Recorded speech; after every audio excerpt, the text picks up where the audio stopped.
Es decir, mira, por ejemplo, yo personalmente he sido bailarín de ballet. Y en el ballet eh, hay un nivel de exigencia tremendo, tremendo. O sea, allí hay un nivel que es la perfección a la que nunca nadie podrá llegar, utópicamente puesta en un pedestal absolutamente alejado de cualquier mortal.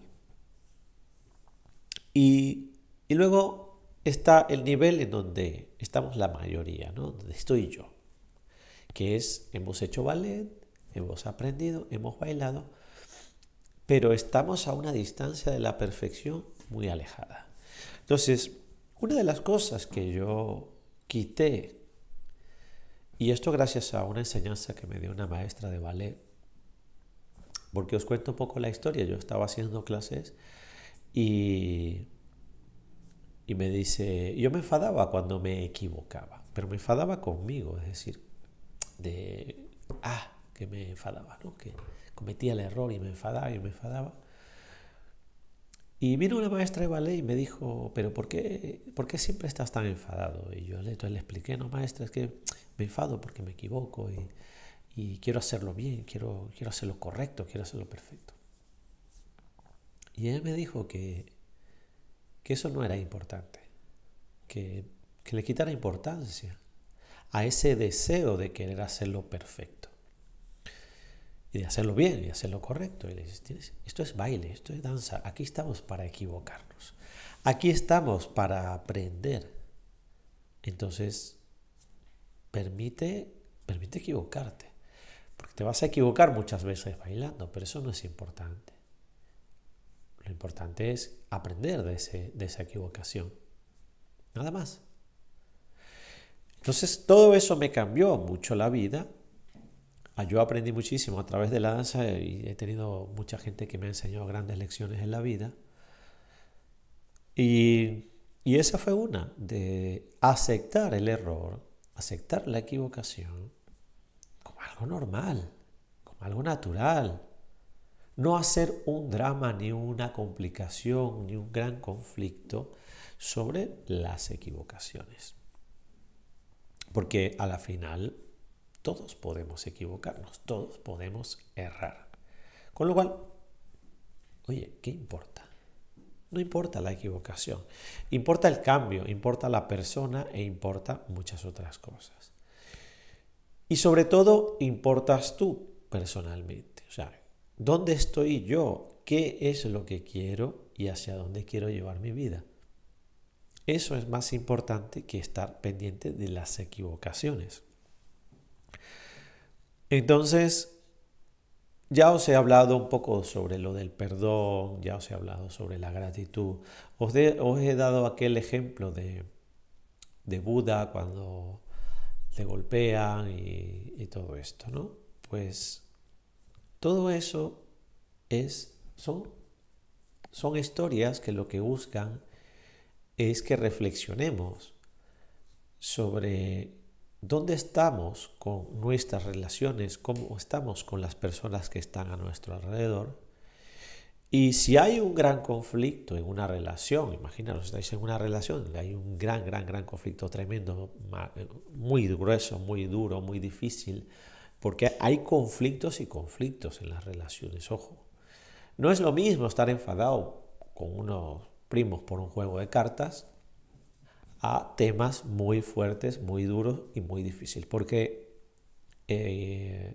no todos estamos igual, no todos tenemos los mismos problemas, hay problemas y problemas, es decir, un abanico muy amplio, un arco iris de problemas muy diversos y muy distintos. Hay gente que está con depresiones, hay gente que está con unas crisis emocionales, hay de todo. En la viña del Señor hay de todo. Entonces, yo no puedo decir que el problema de uno es mayor que el de otro, ni el del otro es mejor. No es lo que estoy diciendo. Lo que estoy diciendo es que hay situaciones en las que realmente es muy difícil de salir, aunque querramos y aunque nos planteemos tratar de encontrar la solución, porque si tú estás, por ejemplo, imagínate, te cae este curso por casualidad, o por causalidad, o porque te tocó, y entonces encuentras a un tipo de rizos diciéndote, hablándote, Gabriel, esto de un chico de rizos, se llama Gabriel, no sé qué, que me estaba hablando sobre lo que es los conflictos de pareja o los conflictos de las relaciones, no de parejas, ¿no? No estoy hablando de parejas, estoy hablando de conflictos con las relaciones en general. Todas nuestras relaciones, amistades, familiares, etcétera, etcétera, etcétera. Por eso no estoy siendo muy puntual, estoy intentando ser generalista. Y habla de que es importante enfocarse en las soluciones. Esto es importante que lo apuntéis. Para todo, no solamente para los conflictos de relaciones, sino para los conflictos cualquiera en general. ¿En dónde están las soluciones? ¿Cuáles son mis soluciones? Buscar las soluciones, planteármelas, preguntarme a mí mismo cuáles son las soluciones para este problema o para aquel problema o para el que sea. Y las soluciones aparecerán seguramente. El problema es, como ya os dije antes, es tomar ese camino. No es lo mismo que te abran la jaula, estamos como hámsters corriendo en una rueda, y de repente que nos abren la puerta y nos dicen, mira, ahí está el mundo fuera de esta jaula. Y entonces tú dices, sí, pero tengo miedo de salir ahí a ese mundo, porque aquí estoy cómodo, aquí en la jaula la conozco. Es decir, tú me muestras la libertad, pero igual yo no estoy preparado para ser libre. ¿Sí? No todo el mundo está preparado para la libertad, no todo el mundo está preparado para empoderarse, para ser fuerte y para enfrentarse a sus problemas. Eso es un proceso muy individual, muy personal y muy complejo. Yo ofrezco herramientas, pero el que tiene que coger las herramientas y utilizarlas es cada uno de nosotros. Porque cada uno de nosotros sabe cuáles son sus problemas, sabe cuáles son sus situaciones, y yo no le puedo decir, no, es que lo tuyo no tiene importancia, eso es así, pim, pam. No, no es eso. Pero sí hay que tomar primero la iniciativa. No podemos salir de la jaula si no queremos. No podemos salir de un conflicto si ni siquiera nos planteamos la idea como tal. Y hay personas que tú les planteas la idea de, pero ¿por qué no tratas de encontrar una solución? Y se echan para atrás y automáticamente rechazan la posibilidad. Y dicen, no, imposible. Y habrán personas que dicen, no, yo de esta relación no puedo salir porque me matan. Y puede pasar. Es decir, hay personas que tienen riesgo mortal de salir de una relación. Entonces, eso existe. O sea, el mundo es muy amplio y hay muchísimas diferencias entre unos y otros. Y cada uno tiene aquí su tinglao diferente. Cada uno de nosotros tenemos problemas muy diferentes y muy diversos. Entonces, por eso este curso es muy generalista, porque no trato ninguna cosa en concreto, porque es muy difícil saber quién está mirando esto ahora mismo y a quién le puede funcionar o no, porque ya os digo, esto depende mucho de tus propias decisiones y de tus acciones a emprender. Es decir, yo no puedo hacer por ti lo que tú tienes que hacer por ti. Es decir, yo no te puedo querer a ti ni te puedo amar a ti. Eso es para mí. Es decir, yo tengo que empezar conmigo para mejorar una relación con otra persona que esté en mi entorno, en mi realidad, en mi existencia, en mis círculos. Primero tengo que plantearme muchas preguntas, es decir, ¿esta relación merece la pena? ¿Hace falta que lo haga? ¿Vale la pena que lo haga? ¿Es una persona que es importante en mi vida? Porque si no lo es, ¿qué importa? Pasa de eso. O sea, hay conflictos de relaciones que ni siquiera necesitas solucionar nada.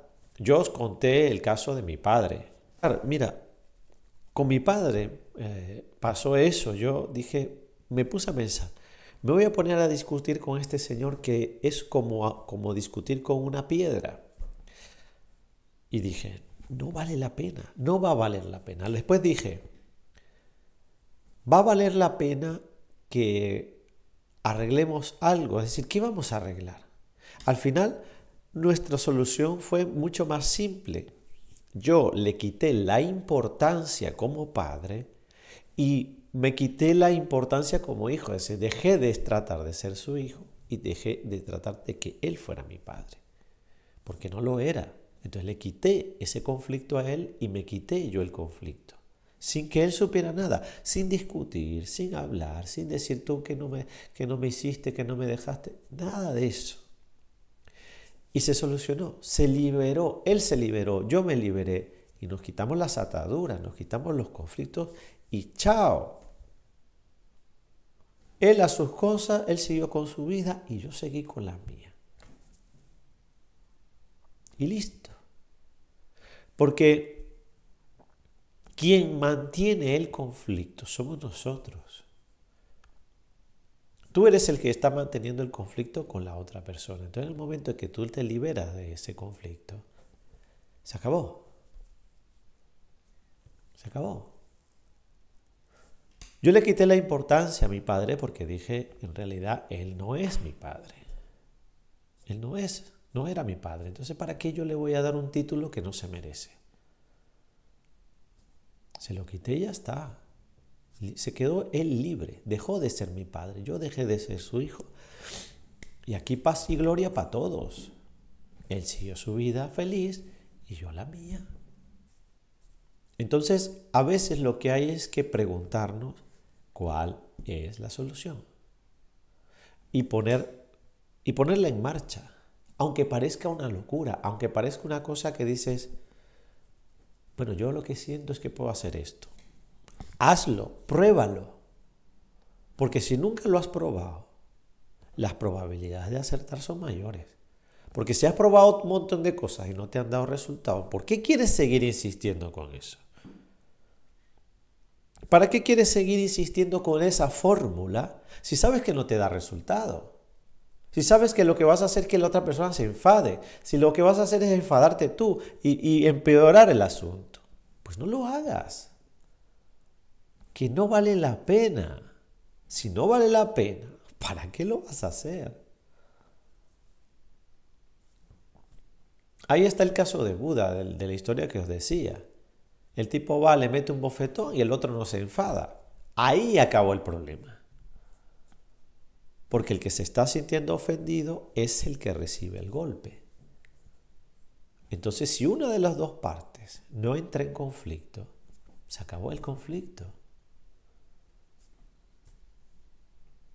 Por ejemplo, hay una frase que leí hace muchísimo tiempo. Cuando a ti te insultan, te dicen algo ofensivo, realmente tú eres el que acepta que eso es ofensivo. Es como el tema de lo de Buda, que van y le meten un golpe y el tío no se siente ofendido, sino que se siente agradecido. Es decir, cómo tú reaccionas ante una situación es lo que va a generar o no va a generar un conflicto. Porque la reacción que tú tienes puede ser, te enfado, puede ser de esto, no sé qué. Te sientes ofendido, te sientes humillado, te sientes como sea. Reaccionar puede generar un conflicto. No reaccionar puede generar un conflicto también. Pero siempre va a ser un conflicto menor que la reacción. Entonces, ante una situación que igual no sabes manejar, o que no sabes, o que puede desembocar en un conflicto peor, ¿por qué no quedarse sin reaccionar? Simplemente. ¿Para qué reaccionar? ¿Para qué sentirte ofendido? ¿Para qué permitir que el otro, ¿cómo se dice esto? Tenga el poder para sacarte de tu equilibrio. Es decir, alguien viene y me hace enfadar, o me intenta hacer enfadar con una situación, yo decido si me siento enfadado o no. Eso se llama conciencia, nivel de conciencia. Es decir, si tú simplemente reaccionas, te enfadas, botas un pollo, guau, guau, guau, tu nivel de conciencia no está muy consciente, no está muy elevado, porque estás reaccionando directamente desde cualquier ángulo, ira, rabia, etc. Que primero, yo lo que creo que para poder sanar cualquier relación, sea la que sea, primero hay que sanar la relación contigo mismo. O sea, primero tienes que sanar tú la relación contigo para que luego todas las relaciones afuera, externas, empiecen a sanar. Porque mientras tú no cambias tú, es difícil que los otros cambien. No podemos pedirle a las otras personas que cambien. Eso es imposible. Yo